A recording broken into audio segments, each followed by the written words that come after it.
అందరికీ నమస్కారం అండి. ముందుగా మన యూట్యూబ్ ఛానల్‌కు స్వాగతం.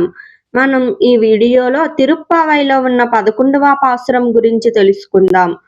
కట్రుక్కరవై కణంగల్ పలకరందు செற்றார் திரளையச் சென்று செருச்செய்யும் கொற்றமொன்றில்லாத கோவலர்தம் போர்க்கொடியே பொற்றரவல்குல் புனமயிலெப்போதராய் சுற்றத்து தோழிமாரெல்லாரும் வந்தும் நின் முற்றம் புகுந்து முகில் வண்ணன் பேர் பாட சிற்றாதே பேசாதே செல்வ பெம்டாண்டி నీ ఎట్రుక్కురగుం పోరులేలోరేంబవాయ్.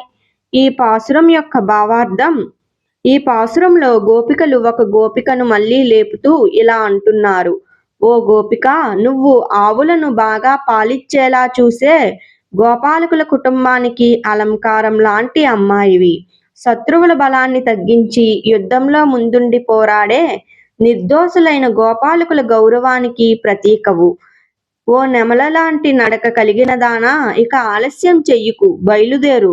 చుట్టూ ఉన్న నీ స్నేహితులందరూ వచ్చి నీ ఇంటి ప్రాంగణంలోకి ప్రవేశించి నీలమేఘవర్ణుడైన కృష్ణుని నామాన్ని పాడుతున్నారు. అయినా నువ్వు కోపం చూపకుండా, మాట్లాడకుండా, ధనవంతురాలిగా గర్వంతో మౌనంగా ఎందుకు ఉన్నావు?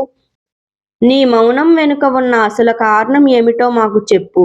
ఈ పాసురంలో లేపబడుతున్న గోపిక గోపాలకుల కుటుంబ గౌరవానికి చిహ్నం. ధైర్యం, క్రమశిక్షణ కలది, ఐశ్వర్యం కలది. కానీ అహంకారం లేదా మౌనం ఆమెను భక్తి నుంచి దూరం చేస్తుంది. ఈ గోపిక సాధారణ వ్యక్తి కాదు, ఆమెకు బాధ్యత ఉంది. నీలమేఘవర్ణుడు అంటే కృష్ణుడు. గోపాలుడిగా కనిపించిన ఆయనే పరమాత్మ.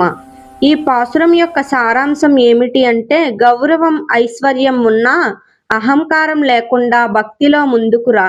ఇది తిరుప్పావైలో ఉన్న 11వ పాసురం. తరువాత వీడియోలో మనం 12వ పాసురం గురించి తెలుసుకుందాం. ధన్యవాదములు.